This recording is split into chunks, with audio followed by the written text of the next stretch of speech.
everyone. You're listening to the Laughing Masiya podcast, episode number 2. So in this episode, I will be sharing some of my tales from my recent trip to Mumbai. The moment you land in Mumbai's T2 International Terminal, one has a few mixed emotions really.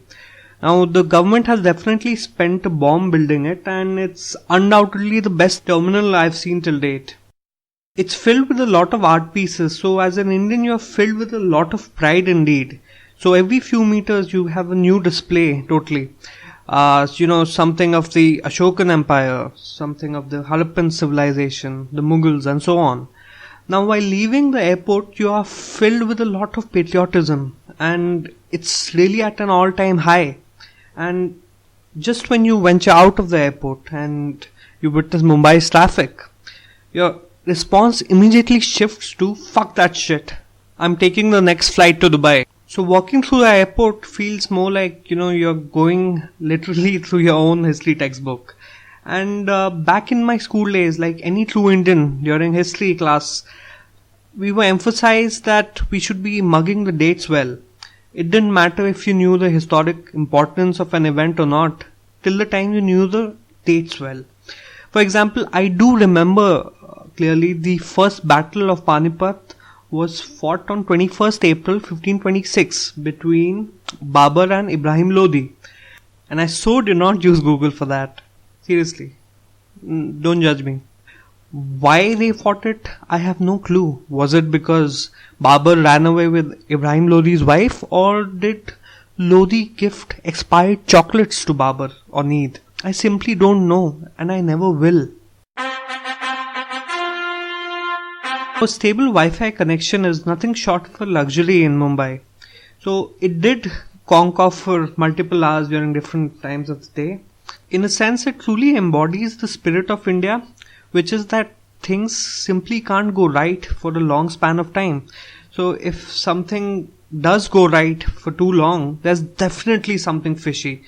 Like if my electricity conks off for just a few minutes and recovers back, I would be thoroughly disappointed and will start feeling anxious as to why did it not take a few hours at least to revive.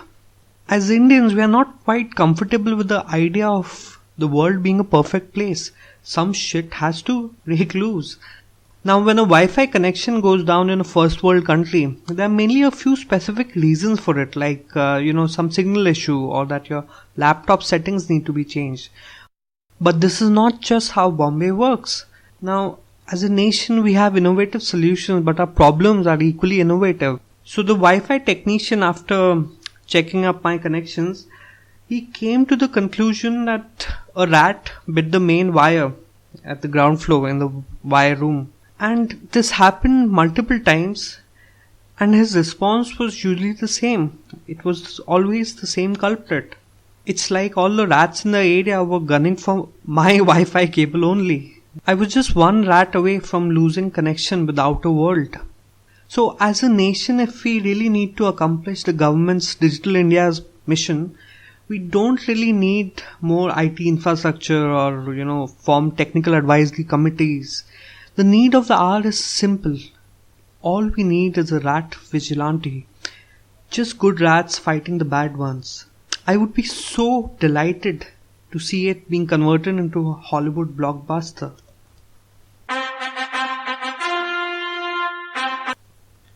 Now while driving through Bombay, one often finds this line saying, Jesus loves you, which is spray painted at random public spots.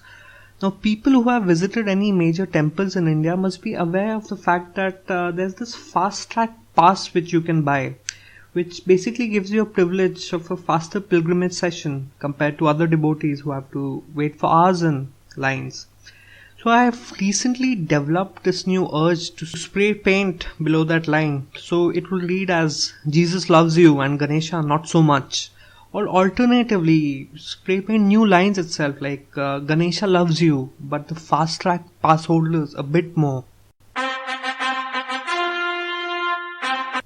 So I happened to dine at a restaurant called Rajdhani in Mumbai, which basically serves a fusion of Gujarati and Rajasthani food in a sumptuous thali, or rather an unlimited meal.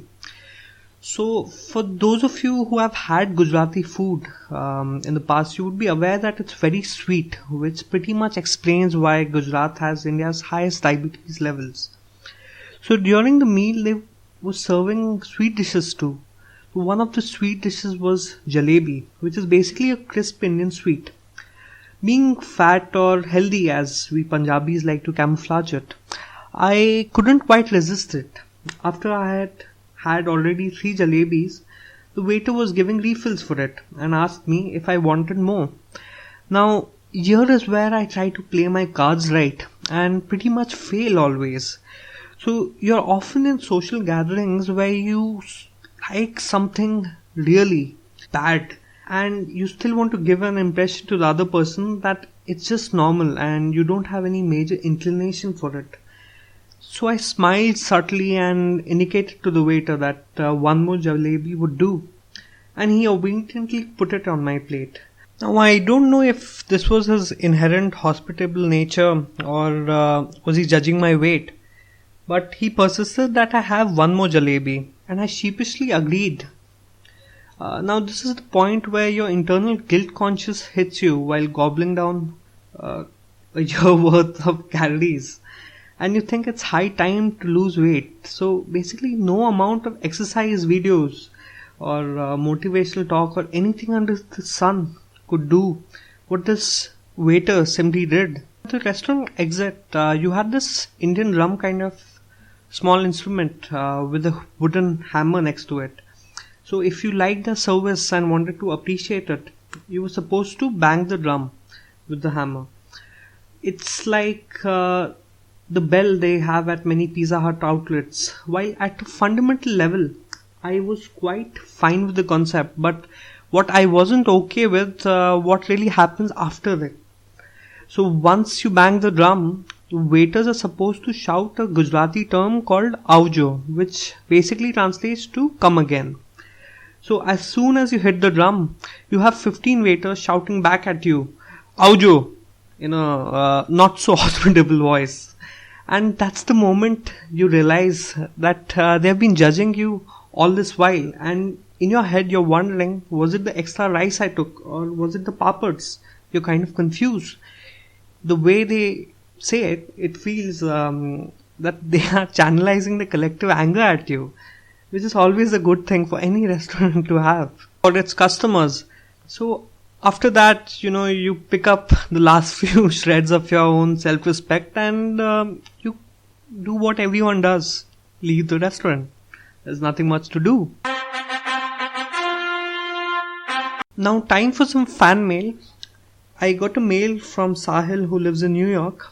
So, firstly, thanks for listening to my show. And I really hope I can do justice to your query. So, Sahil has asked me my views about the startup scene in India and what are my thoughts on it. Now, you see, India has become a hotspot for startup nowadays, and the government has launched various initiatives to promote it, which makes sense considering that as a nation we have been robbed by multiple foreign invaders before our independence. So it's but fair that we open more and more startups and drain the money of foreign VCs.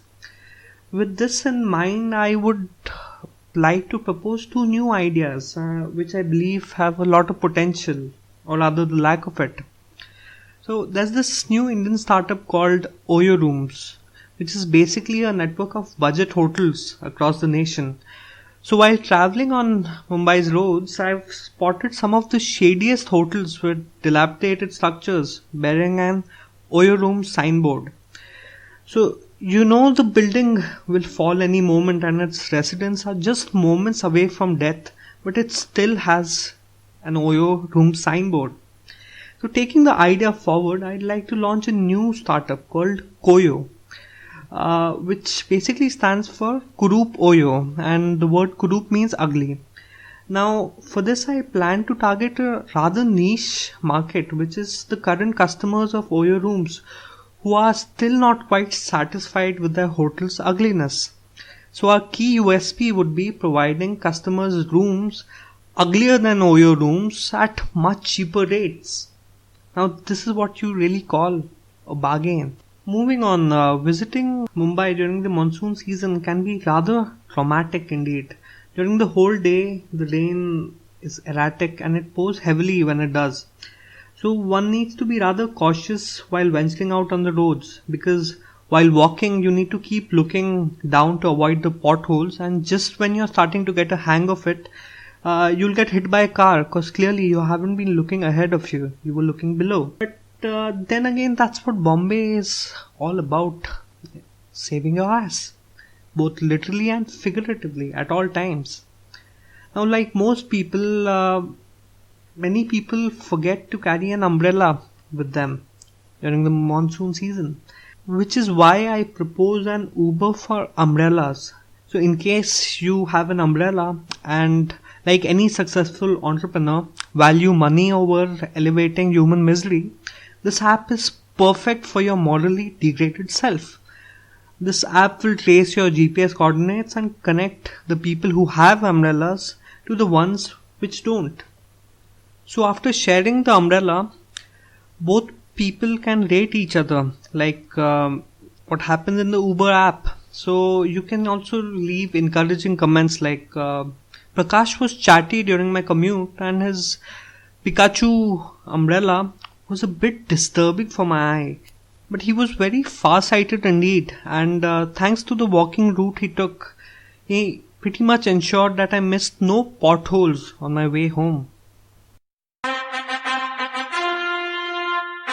That's all for this week. Hope you had a good time listening.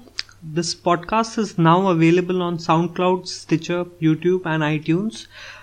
Just search the term The Laughing Messiah Podcast and hopefully you'll find it. And do make sure that you subscribe to it. And leave your comments below or write in to me at tlmblog@hotmail.com for anything else you'd like me to speak about. And that's it for now. See you next week. Adios.